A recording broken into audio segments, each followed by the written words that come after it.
Alhamdulillah. Assalamualaikum warahmatullahi wabarakatuh. Dan selamat pagi murid-murid. Diharap kamu semua sentiasa berada dalam keadaan sehat untuk meneruskan pengajaran dan pembelajaran dari rumah. Tajuk pembelajaran kita pada hari ini ialah penulisan. Di mana dalam tajuk ini kamu akan mengedit teks, membetulkan teks yang dibaca dari segi tanda baca, dari segi ejaan, kemudian tanda baca, dan juga imbuhan yang digunakan. Okay? Jadi untuk itu murid-murid, guna cuba lihat, cuba buka buku teks,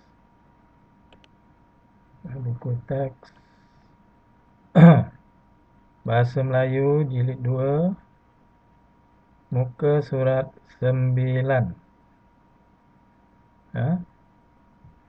Buku teks Bahasa Melayu jilid 2, muka surat 9. Kita baca sama-sama dan lihat di manakah kesalahan-kesalahan tersebut. Okay. Kita mula. Tajuk dia ialah gambus dan kompang.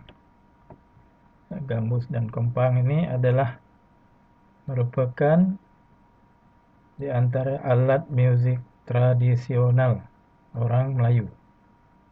Gambus dan kompang. Okey. Baca sama-sama. Samping tu kita lihat ada atau tidak perkataan yang ejaannya salah ataupun penggunaan tanda baca yang salah. Hanif dan Nabila sedang membaca maklumat tentang dua jenis alat muzik tradisional, iaitu gambus dan kompang. Okay. Jadi di situ tak ada rasanya kesilapan, ya. Ada kesalahan tak ada, ya. Seterusnya,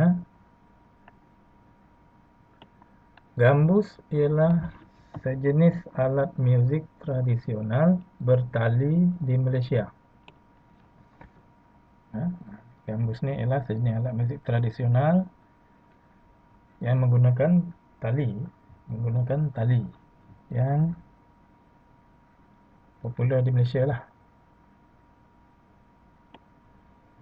Gambus berbentuk seperti buah pear yang dibelah dua.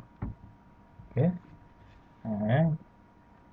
Bentuk gambus ni seperti buah pear, ya. Pernah makan buah pear? Kalau buah pear tu belah dua, macam itulah bentuk dah ini. Ini gambus. Okey. Gambus. Okey, kita sambung, Setakat ni tak ada rasanya kesalahan, ya.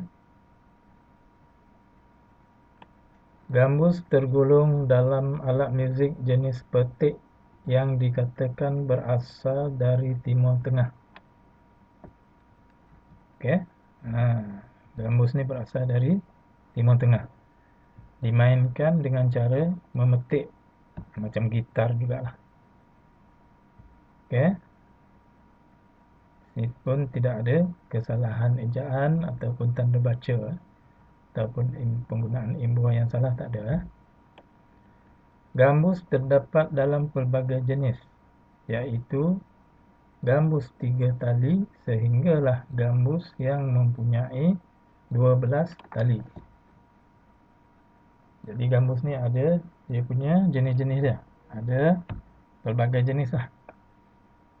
Ada yang 3 tali saja sehinggalah yang mempunyai 12 tali.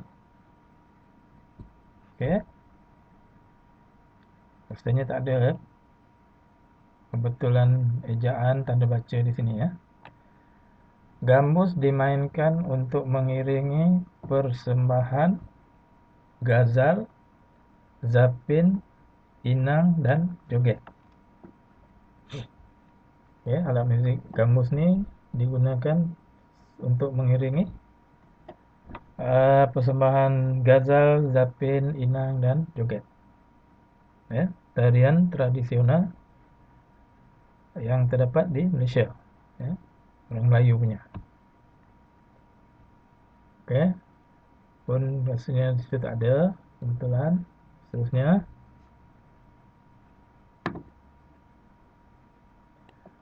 kompang ialah alat muzik tradisional. Kompang ialah alat muzik tradisional. Alat muzik ini populer dalam kalangan masyarakat Melayu. Oke, jadi di sini ada satu perkataan yang salah dari segi ejaannya, yaitu perkataan populer. Populer ni salah ejaannya. Sepatutnya ejaan dia popular. P-O-P-U-L-A-R, popular. Ya, bukannya I di sini, yaitu A. Popular ni maksud dia terkenal. Masyhur, terkenal. Ya, terkenal. Alat muzik ini popular dalam kalangan masyarakat Melayu. Bukan populer. Oke, seterusnya. Kompang tergulung dalam kumpulan alat muzik gendang. Oke. Jadi di sini ada satu perkataan yang salah ejaan, yaitu tergulung. Gulung ni lain, gulung ni menggulung tikar. Di sini perkataan yang betul ialah tergolong. T-E-R, ter, G-O-Go, L-O-N-G, long, tergolong. Itu perkataan yang betul. Kompang tergolong dalam kumpulan alat muzik gendang. Oke, sudah dua ya perkataan yang salah. Oke. Kulit kompang biasanya diperbuat daripada kulit kambing. Ya. Oke, di sini ada dua yang salah ejaan, yaitu kulit ni salah, yaitu kulit, K-U-L-I-T, kulit. Kemudian eja kambing, ni bukan kambing. K-A-M, B-I-N-G, bing, kambing. Jadi ada dua perkataan yang salah ejaan di situ, yaitu kulit dan juga kambing. Oke, seterusnya.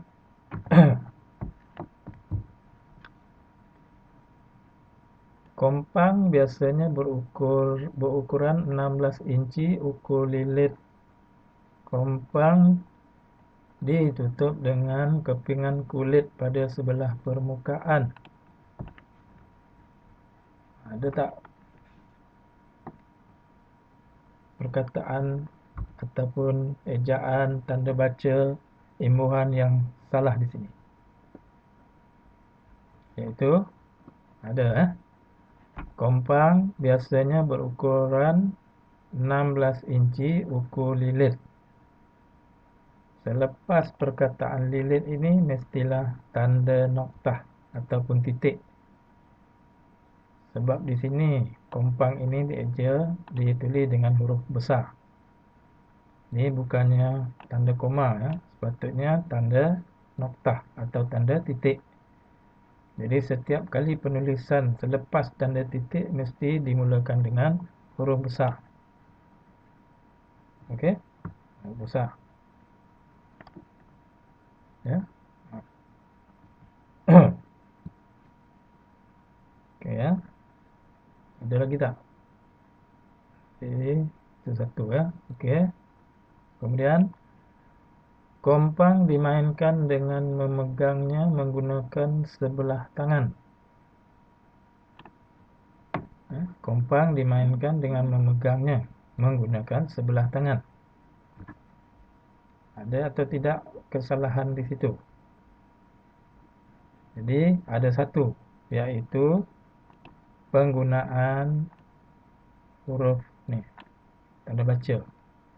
Selepas titik, cikgu beritahu tadi, selepas titik mesti menggunakan huruf besar. Kompang ni mesti ditulis K dan ni mesti menggunakan huruf besar.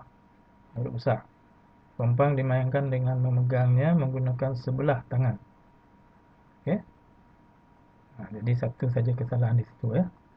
Okey, kita teruskan. Kemudian dipalu dengan sebelah tangan yang lain. Kemudian dipalu dengan sebelah tangan yang lain. Jadi di sini ada satu penggunaan tanda baca yang salah, yaitu tanda seruan ini. Ya, tanda seruan ini tidak sesuai digunakan di sini. Sebab tanda seruan ini digunakan untuk menerangkan sesuatu perasaan.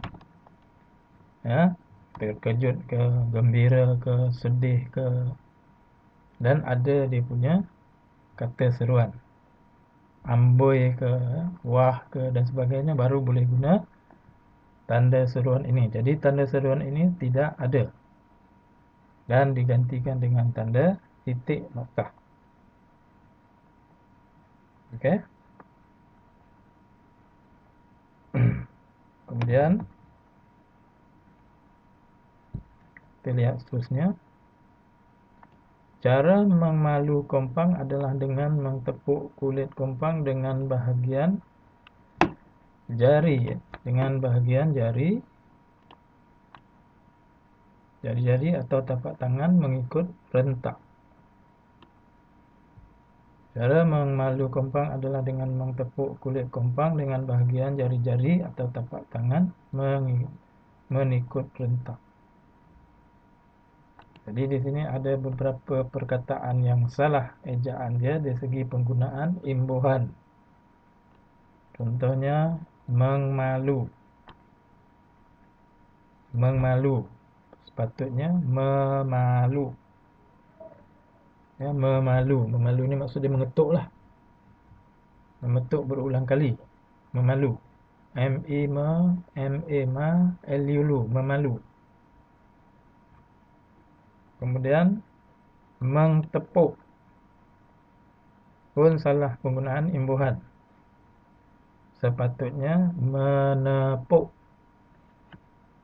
M-I-M-A, N-I-N, P-U-K-Puk. Menepuk. Dengan menepuk kulit kompang dengan bahagian jari-jari atau tapak tangan. Dan satu lagi, menikut.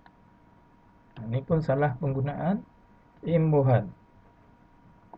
Sepatutnya mengikut. M-I-M-N-G-I, K-U-T-Kut, mengikut rentak. Jadi ada 3 kesalahan di situ. Okey.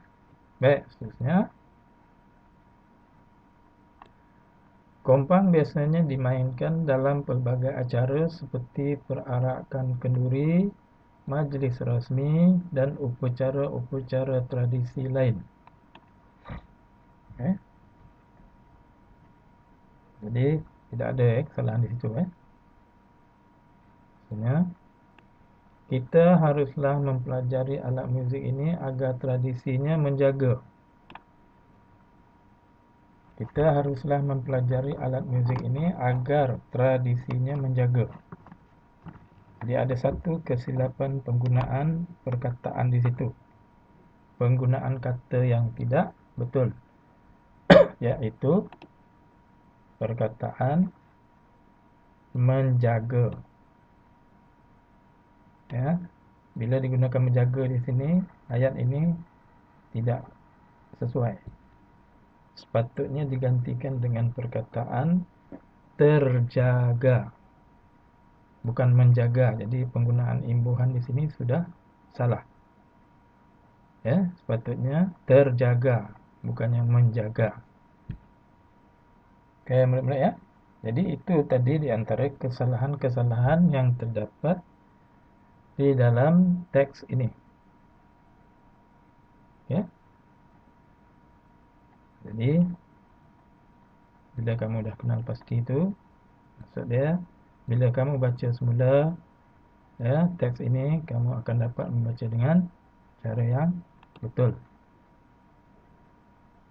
Okey, murid-murid, jika kamu faham ya, bagaimanakah untuk mengenal pasti perkataan-perkataan ataupun mengedit teks itu, teks yang salah tadi, dari segi ejaan, dari segi tanda baca, ya, dari segi penggunaan imbuhan, penggunaan kata yang salah dan sebagainya lah.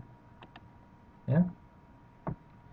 Jadi untuk tugasan hari ini murid-murid, ya, sila buat melalui buku aktiviti jilid 2, ya, muka surat 10 dan 11. Okey, 10 dan 11. Jadi kita tengok sama-sama. Okey, muka surat 10 tu apakah yang dikehendaki kamu buat? Ini. Kenal pasti kesalahan ejaan, imbuhan dan tanda baca.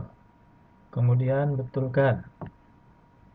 Kamu kenal pasti dahulu ejaan yang salah, imbuhan yang salah penggunaan, tanda baca yang salah. Kemudian betulkanlah. Okey. Baik, tajuk dia ialah tokoh kraf negara. Tokoh kraf negara. Okey. Macamnya ya. Adik guru kraf logam dan tokoh kraf negara. Nama Allahyarham Tuan Haji Abdul Manan bin Haji Yaakob. Bidang seni kraf logam. Nama dia Allahyarham Tuan Haji Abdul Manan bin Haji Yaakob. Bidang yang diceburi ialah logam. Lantikan pertama adik guru tahun 2008. Tahun lantikan tokoh kraf negara tahun 2011. Okey. Nah, itu biodata adalah. Okey, kita lihat seterusnya. Ya.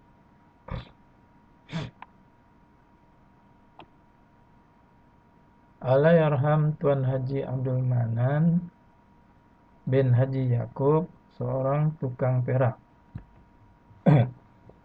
Beliau mula terdedah kepada kerja-kerja pertukangan perak seawal 7 tahun.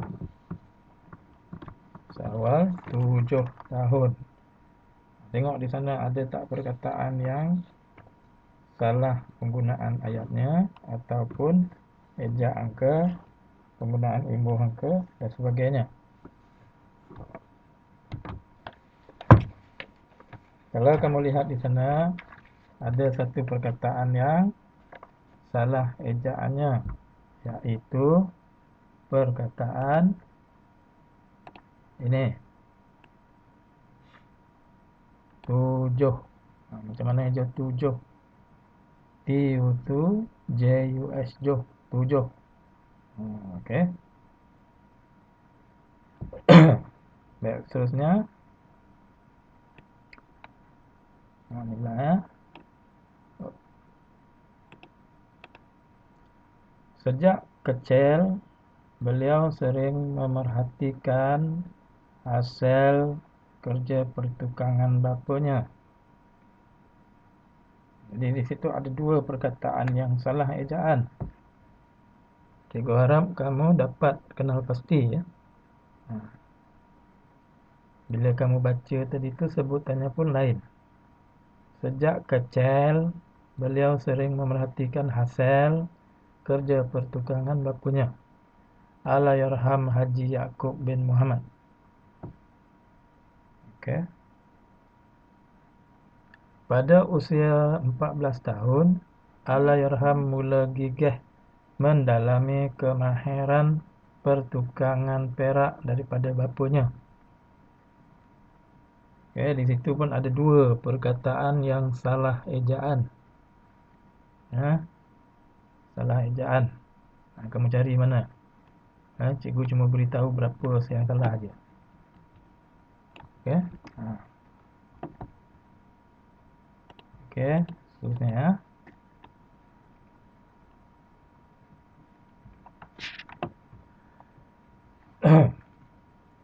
Allahyarham Tun Haji Abdul Manan sering menggunakan reka corak yang berunsurkan flora. Okey. Ada satu kesalahan di sini. Ya. Sehingga sampai di sini ada satu kesalahan. Ya, seterusnya beliau mengubah corak mengikut kehendak pelanggan.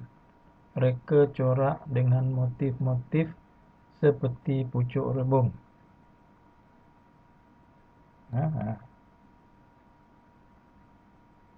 Okey. Di sini ada satu kesalahan. Ada satu kesalahan, iaitu tanda baca. Beliau mengubah corak mengikut kehendak pelanggan. Reka corak dengan motif-motif. Ya, ada satu kesalahan di situ.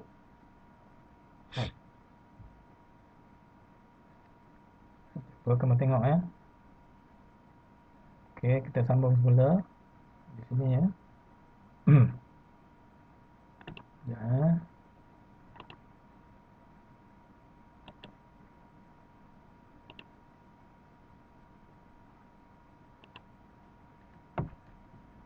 Sebenarnya daun asam jawa dan tapak lembing menjadi pilihan. Pun ada satu kesalahan di situ. Ya. Daun asam jawa dan tapak lembing menjadi pilihan. Ada satu kesalahan tanda baca di situ. Selalu cikgu beritahukan selepas tanda titik apa perlu buat.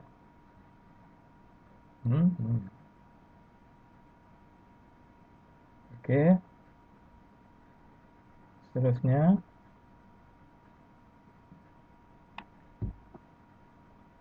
karya yang dihasilkan beliau sering dijadikan hiasan dan cenderamata oleh pelbagai pihak.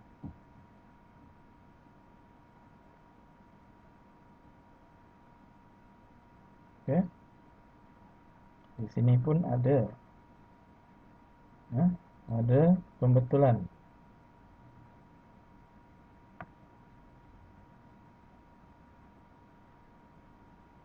Daun asam jawa dan tapak lembing menjadi pilihan. Okey. Jadi pilihan. Karya yang dihasilkan beliau sering dijadikan hiasan dan cenderamata oleh pelbagai pihak. Ada salah penggunaan tanda baca. 1, 2. Ada 2. Okey, ada 2. Okey, seterusnya perenggan terakhir.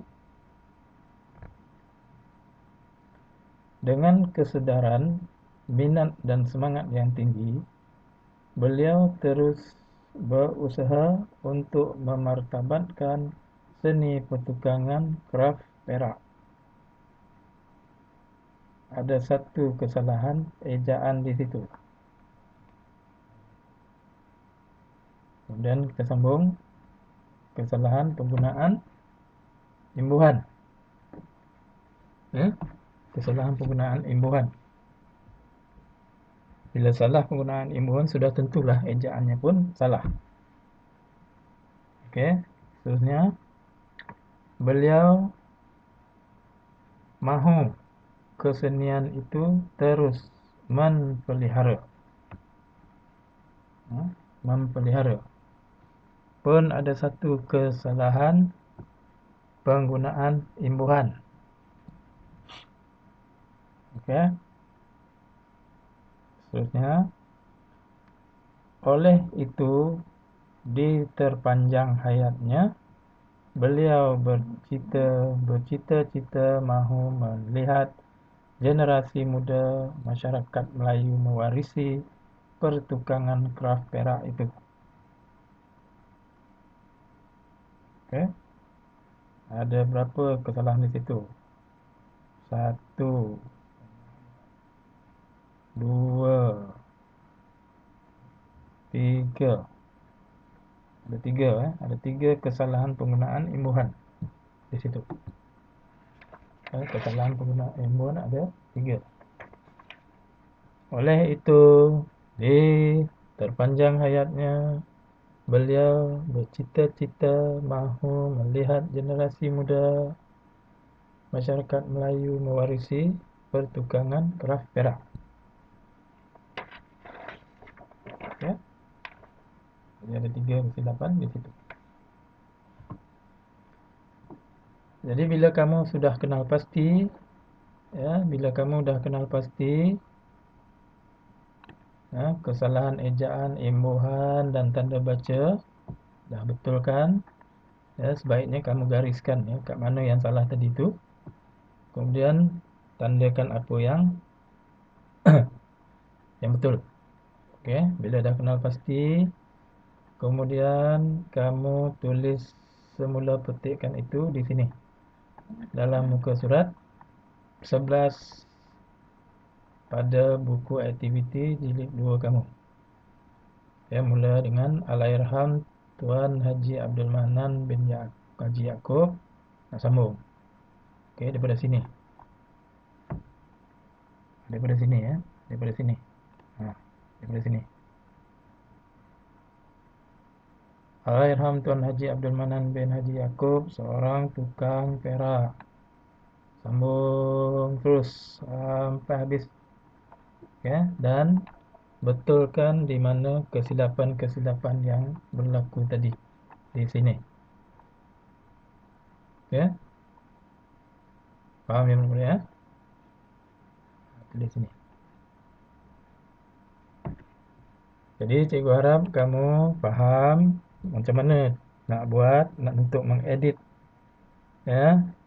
kesalahan dari segi ejaan, tanda baca, imbuhan, penggunaan imbuhan yang salah. Kemudian salinlah dengan menggunakan tulisan yang kemas. Cikgu nak kamu salin dengan menggunakan tulisan yang kemas. Gunakan pensel yang terang, yang berwarna hitam terang, supaya mudah dibaca. Bentuk huruf yang kamu nak buat itu mestilah jelas. Kalau huruf besar dengan huruf kecil mesti ada bezanya. Tanda koma dengan tanda noktah mesti ada beza. Dan sebagainya lah. Jadi cikgu harap untuk hari ini setakat itu saja pembelajaran kita. Dan diharapkan kamu faham. Sekian, terima kasih. Assalamualaikum warahmatullahi wabarakatuh. Dan selamat maju jaya.